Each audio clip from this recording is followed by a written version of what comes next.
Bem-vindos ao nosso canal YouTube, nesse Falando Nisso de hoje, com uma pergunta contemporânea e clássica ao mesmo tempo. Gabriel Nascimento pergunta: olá, professor, qual seria a visão psicanalítica de um estado de melancolia e descontentamento social? Uma pergunta muito interessante, porque remete a esse quadro que talvez seja um dos quadros mais antigos descritos pela medicina. Está lá no livro do Hipócrates, né? Onde enfermidades, onde ele caracteriza a melancolia como essa bilis negra, que é um espinho que entra na alma, que nos acomete principalmente na primavera, que forma uma dor que é persistente, que faz com que tudo fique nublado, mas também, como diz Aristóteles, o afeto ou o estado de ânimo característico dos poetas, dos filósofos, dos pensadores, daqueles que conseguem reunir uma espécie de distância em relação à realidade para vê-la tal qual ela se mostra. Porque no fundo o melancólico é alguém que está assim retirado do mundo, que está numa posição diferente daqueles outros que continuam sua batalha cotidiana. O texto de Freud, clássico, Luto e Melancolia, que está nos trabalhos metapsicológicos, do qual eu recomendo essa edição pequena, mas muito poderosa, a tradução de Marilene Carone, Luto e Melancolia, pela Cossack Naif, onde o Freud tenta distinguir a melancolia como uma espécie de patologia do luto. Aquele luto que acontece alguma coisa no interior dele, que ela se desvia, que ela paralisa, que ela nunca termina, que ela se transforma em outra coisa. Essa outra coisa, então, é a melancolia, que teve muitos diagnósticos, muitas redescrições ao longo da história. Para isso eu recomendo particularmente um trabalho magistral traduzido, né? É um trabalho do século XVI, do Robert Burton, chamado Anatomia da Melancolia. É um estudo sobre como se falou, né? Então, até o século XVI, só 3 volumes, esse aqui é um deles, sobre a melancolia. Melancolia como, então, uma reflexão que é simultaneamente psicológica, mas também cultural e sobre o nosso estado social, em acordo aqui com a pergunta, né? A melancolia é, de alguma forma, ao mesmo tempo, uma espécie de super sintoma, tão antiga na sua descrição, e de posição crítica, de capacidade de posição a partir de onde a gente consegue ler os outros sintomas. Um sintoma mãe, né? Como a gente poderia dizer da nossa subjetividade moderna, como uma subjetividade melancólica, né? Uma ideia do Contar do Caligares, que eu acho muito boa, muito poderosa, né?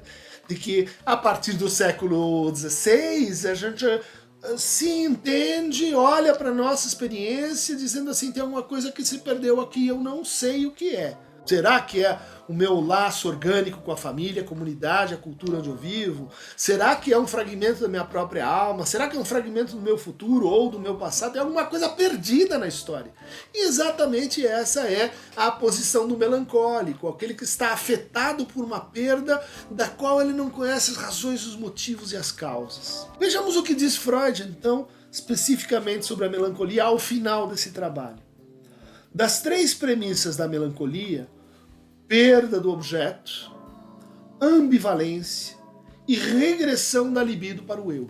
Perda de um objeto que eu não sei o que eu perdi naquilo que eu perdi. Ambivalência, alteração entre amor e ódio.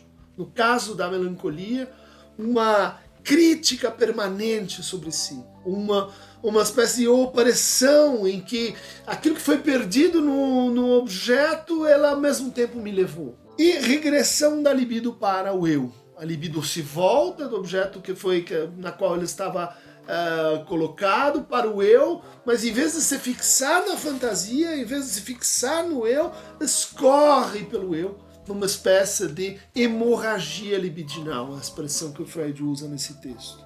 Então, nessas 3 condições, reencontramos nas 2 primeiras as recriminações obsessivas depois de casos de morte. Né?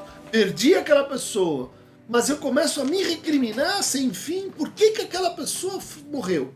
Como se eu tivesse culpa, como se eu fosse responsável, ainda que não tendo feito nada que concorresse para esse acontecimento. Lá, sem dúvida, continua Freud, é a ambivalência que representa a mola do conflito. Depois de passado esse conflito, nada mais resta de parecido com o triunfo de uma condição maníaca, né? O oposto da melancolia, o seu oposto necessário, o seu oposto estrutural, então aqui dito, é a mania. Em referência ao quê? Em referência à cena primária do assassinato do pai, descrito em Totem e Tabu, quando os irmãos, está aqui na colocação, né, quando os irmãos se reúnem, matam o pai e comem antropofagicamente esse pai para simbolizar que a lei a partir de então foi instaurada. Ou seja, nenhum dos filhos, nenhum dos irmãos vai assumir esse lugar de ter acesso a todas as mulheres, de ser o Urfata, o pai da horda primitiva. Esse assassinato, então, ele é seguido de um luto, de uma incorporação e de uma festa que se repete periodicamente, né, celebrando esse pacto. Então vocês podem ter Páscoa, Natal, todas as comemorações culturais que no fundo são versões simbólicas desse acontecimento mítico. No melancólico é como se esse momento maníaco ela não desse conta de uma incorporação de fato, de um traço do objeto perdido. Lá, sem dúvida, é a ambivalência que representa a mola do conflito. Como se o melancólico ficasse preso num conflito que não evolui, um conflito que não gera transformação, quer sobre si, quer sobre o mundo, quer sobre as relações. Somos então remetidos ao terceiro fator como o único que é eficaz, aquele acúmulo de investimento, a princípio ligado, que se libera com um término do trabalho melancólico, possibilitando a passagem para a mania. Deve estar relacionado com a regressão da libido ao narcisismo. Está dizendo, o melancólico está possuído por um narcisismo, vamos dizer assim, patológico. Um narcisismo onde o conflito ele só gera mais acúmulo de libido no eu e que se mostra como recriminação sobre o próprio eu. O conflito no ego, que a melancolia troca pela luta em torno do objeto, tende a operar como uma ferida dolorosa, que exige contra-investimentos extraordinariamente elevados. Então, considerando essa definição, né, há uma substituição do conflito real por um conflito imaginário. Há uma substituição da transformação do eu e do mundo pela realimentação libidinal do eu e pela inversão perpétua entre amor e ódio. Dito isso, a gente pode passar para a consideração da pergunta, que é: mas e se a gente imaginasse uma política que estaria baseada justamente na incitação da melancolia?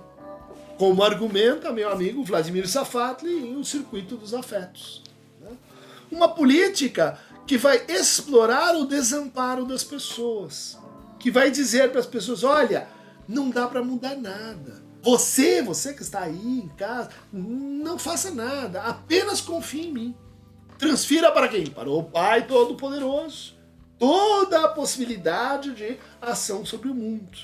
E fique melancolicamente numa situação assim de amar um Salvador idealizado, ou então de odiar-se porque o mundo não se transformou a seu favor. Deprimir-se porque você foi despedido, você está desempregado, a culpa é sua, só sua. É isso que diz a melancolia. É isso que é aproveitado pelos estados de descontentamento social por uma certa política, uma política da melancolização. Isso está em curso. Não vou dizer aonde, mas eu acho que vocês podem imaginar, né?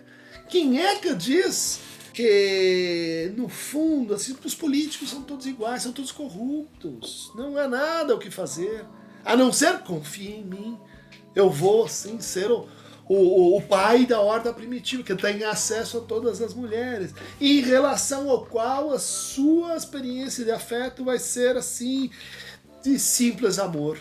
E o ódio? O ódio é para os inimigos, o ódio é para os outros. E quando dá errado? A culpa é só sua. A culpa é a crítica que você tem que incorporar para o quê? Diz essa passagem.